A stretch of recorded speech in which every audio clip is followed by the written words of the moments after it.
Yeah, boy, Scary Alvarez is back. I know it's always a tough time waiting for that next one to happen. Well, the waiting's paying off, kids, because Scary's here. Remember to throw Scary a like and a subscription. It's always appreciated. Wouldn't want any of those PJ Fleck videos to jump ahead of this one in the YouTube algorithm now, would we? You would definitely hang a banner for that, let's be honest. So today we're going to take a little bit of a turn. I think it's a pretty interesting topic. Maybe not the most urgent topic on the top of Badgers' heads right now, but one that's worth taking, a trip worth taking. And not one of those weird late 60s acid trips that Scary wasn't taking, man. That wasn't my scene. I was cracking heads as a linebacker. Bert Bielema, some of you know him better as Bret Bielema, versus Paul Chryst. Who had the better Wisconsin Badger coaching career? It's nice not to have Luke Fickell involved in the debate, isn't it? Although there is a tangential thing that comes up with Chryst, we'll get into later. But anyway, the caveat here is, before we start, this has nothing to do with assistant coaching stuff. So what Paul Chryst might have done as an offensive coordinator with Scott Tolzien and Russell Wilson in the early 2010s doesn't matter. The analyst position that Paul Chryst might have had with the Texas Longhorns a couple seasons ago doesn't matter. Likewise, Bret Bielema having a pretty darn successful stint as Wisconsin's defensive coordinator prior to being named head coach. Likewise, it doesn't matter. I mean, it matters, but not in the context of this debate we're having on this show today. Chryst or Bielema? Who is better? It's a tough one, kids. I went back and forth on this a lot myself, and you know, I want to immediately at the very outset give you my biases. I like Paul Chryst more than I like Bret Bielema as a dude, and it's not just because Bret Bielema has blocked me on Twitter or whatever it's become, which is petty and very Bielema-esque. And don't get me wrong, Paul Chryst doesn't follow me, but he at least hasn't blocked me. So I want to get that right out there. I do have an inherent bias towards Paul Chryst as a dude. I like him more. That is only the thinnest of tiebreakers, though. That is not going to be dispositive on this debate. So just know that. I mean, I'm human. I have my biases. There it is. Not a huge Bielema fan. But anyway, and some of that is the circumstances with which he left the Badgers, which I've not forgotten. Even if Barry Alvarez himself has forgiven and forgotten, Scary Alvarez does not. So let's start with Bielema. And the parameters are a little gooey, but I'll go into some basic things like the state of the program when they got there, the state of the program when they left, big wins / bowl wins, finishes, things like that. Bowl record matters, and just kind of intangibles. So I'll make Bret Bielema's case first. It's a very big case, as many of you know. Robust, rotund. So Bert comes in, having been the head coach in waiting in 2006 after Alvarez retired.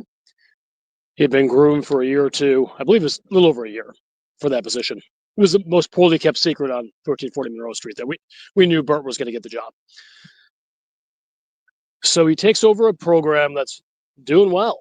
I mean, that, say what you will, it was maybe it peaked in 1999 and 2000 there for Barry, but Barry put he still had a really good program that he was running, still recruiting at a high level. The results were a little bit up and down there towards the end of his tenure, but it was solid. Last season was a 10-win season. So Bert takes over in the 06 season. Has a really good year. I mean, like a really, really strong year. I believe they finished 12-1. No Big Ten title, unfortunately, but really nice New Year's Day win over Arkansas in the bowl game, and it was a really good season. I mean, so yes, he took over a team that was pretty stacked, in my opinion, talent-wise, from Alvarez, but he did something with it. Had a really great year. 07, 08, no bueno, guys. Mediocre. Those are the first, I think, kind of tears in the seams that we saw for Bielema. Oftentimes a distinct inability to make good late game decisions in those types of games. The Michigan game, I think it was in 08.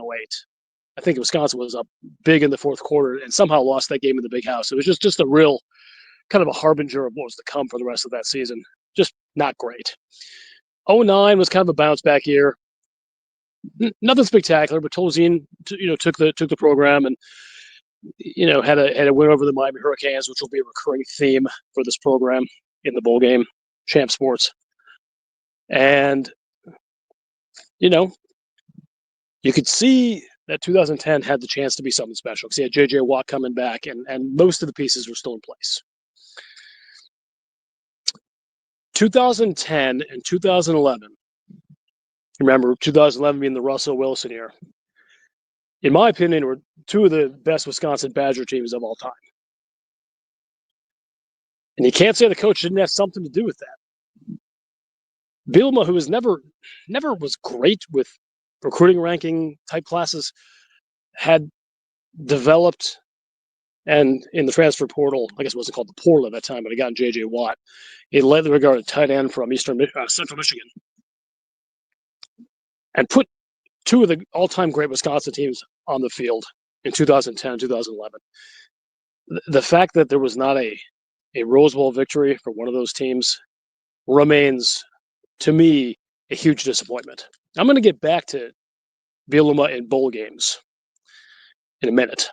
But those two losses, I think both cases, they had at least as good a team, if not better. Certainly in 2010, they were better than TCU.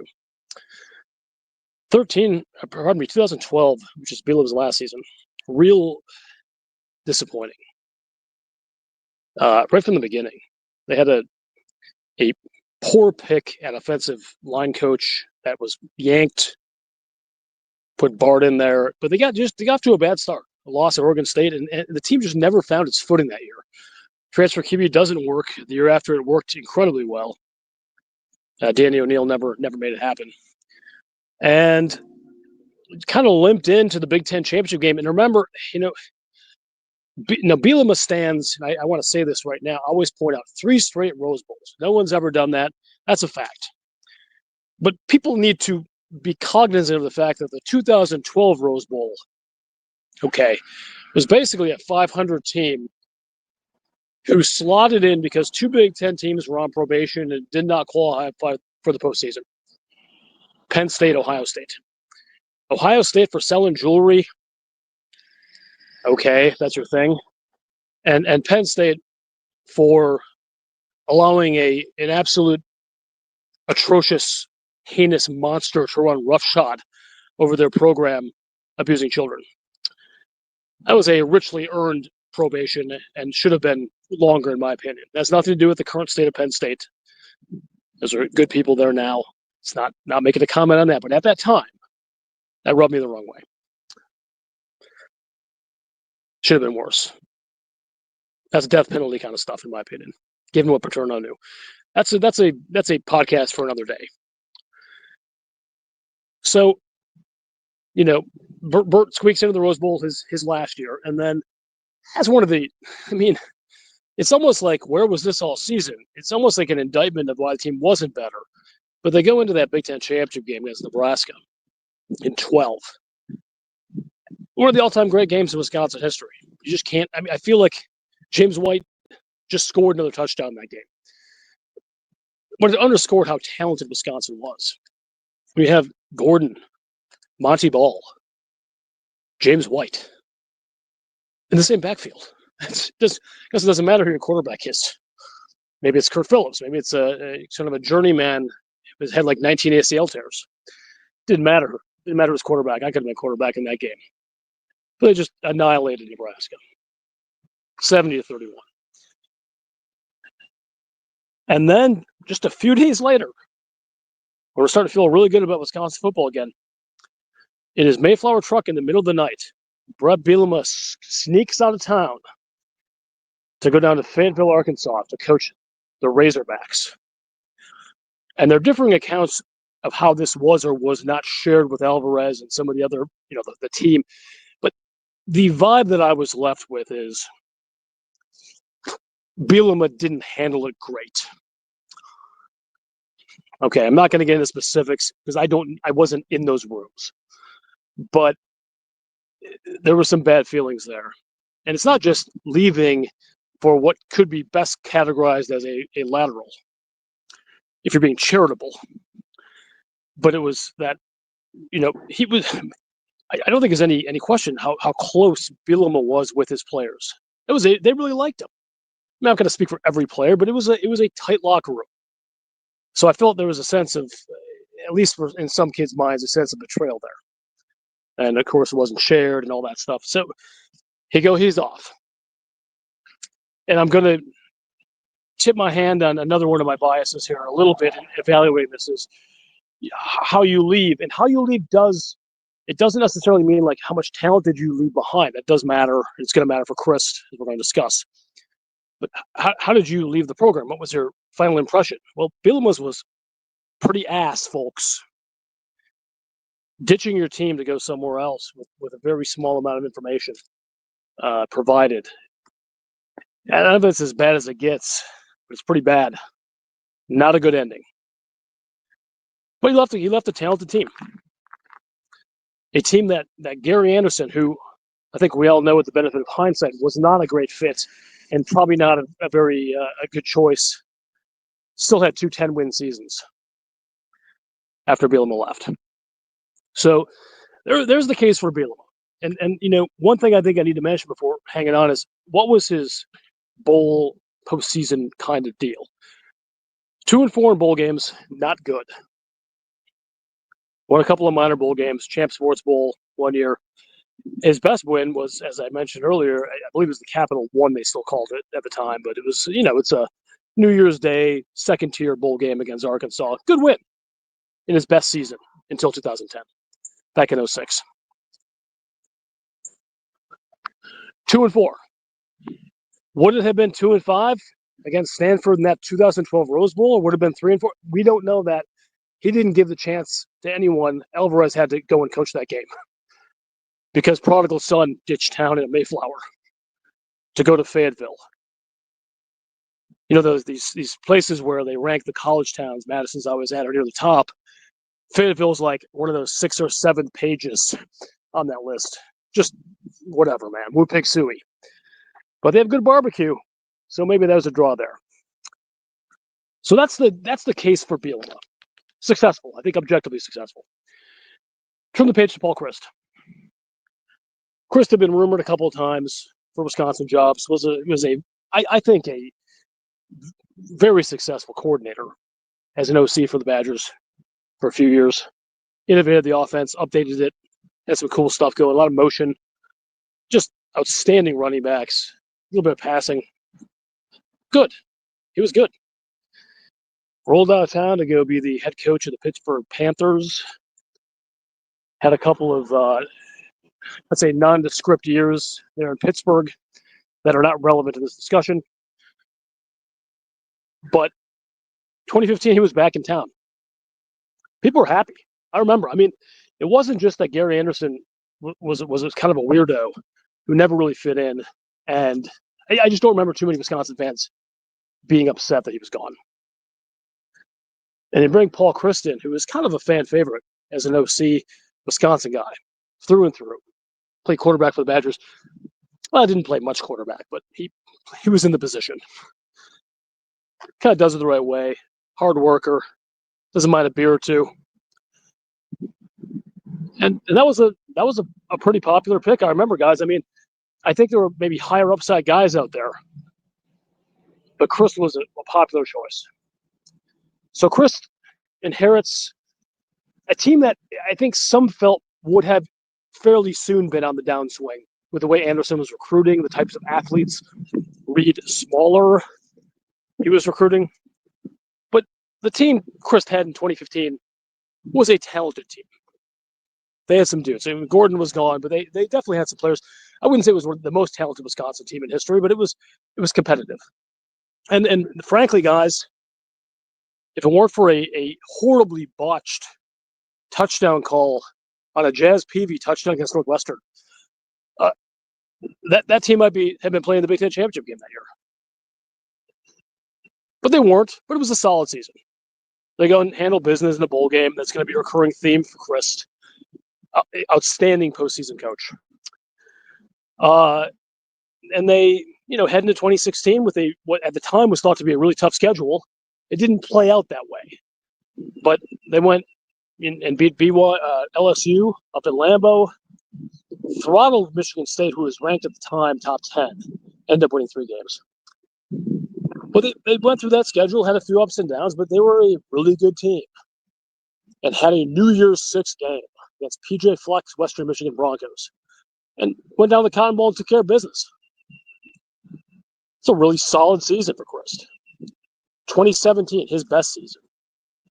Undefeated. Yes, the schedule was not as hard or even close to as hard as the ones Luke Fickell's now dealing with. There, I mentioned Fickell. But you can win the games that are in front of you, and he did every one of those until the Big Ten championship game against Ohio State. Yes, beating the Buckeyes is tough. Bert did it. Chryst never did. But a few weeks later, after that disappointment, Wisconsin goes down into the lair of the Miami Hurricanes in their own home stadium and beats them 34-24 in the Orange Bowl. A second straight New Year's 6 Bowl championship for Paul Chryst. He's winning at a level in the postseason that Bielema never did, despite his 3 Rose Bowls. Well, 2+. That's a data point for Chryst, guys. Okay. 2018, I think people felt pretty confident about. That season didn't go the way we wanted to, even with Jonathan Taylor, even with the receiving corps coming back. There were some issues internally. I'm not going to get into them among some of the players and Hornibrook, and that season never got on track. And they're relegated to another minor bowl, went and whooped Miami in that game too, out in the Bronx. 2019 wasn't a perfect season, but a really good one. Jonathan Taylor's last year at Madison, All-American caliber, Heisman caliber player. Jack Cohn settling in, really, really taking control of that quarterback position. Couple tough losses to Ohio State, but that's a Rose Bowl team again, guys. Chryst has them in the Rose Bowl again. His 3rd New Year's 6 game in 4 seasons. This is modern history. It's 2019. This is not back in 2009 or 2007. I mean, this is modern football. Unfortunately, lost. Justin Herbert's legs did us in that day with a Danny Davis fumble, I believe, in the 4th quarter, being the difference. But a 10-win season, we're back. Then COVID hit, and things just went to shit for reasons I'm not entirely certain on. I mean, that 2020 season, the first couple games, the Graham Mertz coming out party against Illinois, where we thought we had the next Heisman winner, followed by an absolute obliteration of the soon-to-be really, really damn good cheating-ass Michigan Wolverines in Ann Arbor the next week, and the wheels fell off. Lost a bunch of games, got the axe back, won a minor bowl game against Wake Forest. So the vibes at the end of the season were pretty good. We have the funny thing where Graham drops the trophy. Because 21 will be fine. But 21 came and it just wasn't quite the same. Never quite captured the magic that earlier Chryst teams had. You could just feel it. I mean, the records were okay. They didn't, again, continuing to win bowl games. That's what he does. But then 22 came, and it wasn't the same. That team just wasn't there in 22, and he was fired because of it. You remember? That was no fluke. It wasn't like he had one bad game and they got rid of him. That program was on the downward trajectory. And this cuts towards Bielema in this comparison. Okay, recruiting at the end of the Bielema tenure was not going down. The caliber and quality of player that Bielema had in that program, in the middle, at the end, at the beginning, real similar.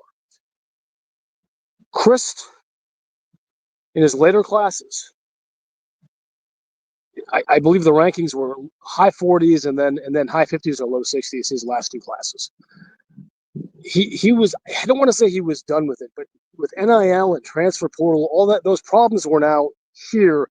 And whether it was that plus COVID or some combination of the three, we're not exactly sure what it was. But it seems like by 2022, Chryst didn't have the juice that he had, and I am unconvinced that was going to turn around with the new era. He's a football coach, and a good one. The CEO crap with the portal and money, and that was not for Paul Chryst. And I think very good evidence for that is here we are, almost 4 years later. And he still hasn't had even an assistant coaching position. I don't think he's interested in this, guys. I think he remembers what it was like. He loves the coach. He hates what football has become. He had an analyst position 1 year at Texas, but he wasn't even on the field. Okay. Chryst was done. So, maybe it's a tiebreaker. We'll see in a moment, but the trajectory of the program at the end of the Chryst era, as we have seen the first couple of years with Luke Fickell, not great, kids. And that's a definite advantage to Bret Bielema. Even given how odd and frustrating Bielema's departure was, from a program perspective, it was in better shape under Bielema, even with the fly-by-night, leave in the middle of the night stuff. Okay, NFL production, we can go back and talk about both of them. I think it's pretty similar. Both of them were, and this is another thing that's come out lately. There have been so few NFL Badgers. Well, that's on the end of the Chryst career, obviously. But earlier on in his tenure, Chryst was regularly producing multiple NFL draft picks, quality NFL players. Just look around the league now. There's all kinds of dudes that were Chryst guys that are still in the league, still playing well, if not elite. TJ Edwards, for one. Not TJ. TJ is solid. He's solid for the Bears. Nick Herbig is very solid as well, but TJ Watt was the TJ I was going for there. Truly, like, on a Hall of Fame career right now. Hall of Fame career arc. Outstanding. I mean, just outstanding. And maybe one of your pass rushers moves up to Philly, and he's one of the defensive player of the year All Pros after kind of a rough start in New Orleans. So I think the talent was there for Chryst, which tailed off significantly at the end. We've had just 4 draft picks the last two NFL drafts, and they're fourth rounder later. That's tough. Bielema's churned out a bunch of dudes too. So I think the NFL talent generally is a push, but the overall talent of the team that these guys left after they were gone, I give the advantage to Bret Bielema. I think had Fickell taken over, had 2023 Fickell taken over in 2012 after Bielema left town, I think he would have had more in the box, more presence under the tree than he had in 2023, despite the fact that there were still some really solid pieces left. As we're going to see, even those guys are still there this year. So I've kind of made the case for both of them. And, go back to Chryst, 6-1 in bowl games, 2-1 in New Year's Six, which are elite bowl games. So the bowl record, honestly, I think is Chryst's best statistic vis-a-vis Bret Bielema. 6-1, two big wins, versus 2-4 with 0 big wins You know, that's kind of, as the kids say, that's a blowout. Where the program was left, I think you got to give Bielema the advantage. How they left, a guy getting fired because his team wasn't producing, versus one who just bags out on his team and ditches his squad and leaves town, both have terrible vibes. Both have terrible vibes. The records, eerily similar records. I believe Bielema is percentage points, the narrowest percentage, ahead of Chryst in terms of win percentage, Big Ten wins, all that sort of thing. They had similar lengths of tenures. So what's the verdict? This is close, as I said earlier, guys. This is as close as it comes to who had a better Wisconsin Badgers coaching career. And this pains me a little bit because I like Paul Chryst more.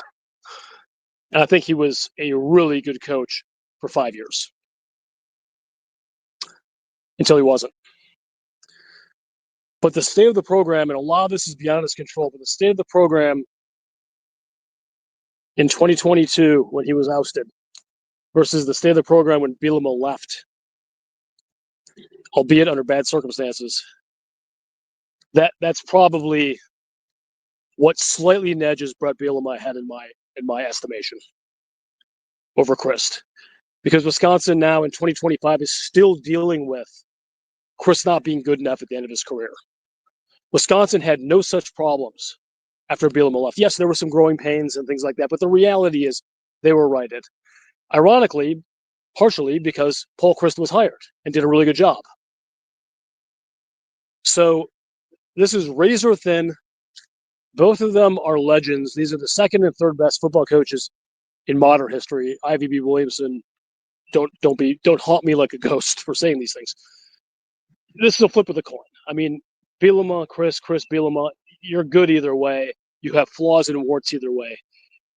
I think Bert, just by the girth of his gut, just edges ahead of the finish line. And I guess this is a bad sign that you can block Scary Alvarez on Twitter and still win the debate. But yeah, it's Bert by a nose. Bert by a double cheeseburger from Culver's. But Chryst was a hell of a coach for most of his tenure. I was proud to have him as Wisconsin Badgers coach. And I had to guess if I could have either one of them at a dinner party, it's probably Paul Chryst I'd want there. But I got to give a slight edge to Bert. What do y'all think? Let's hear it in the comments. Scary Alvarez is out.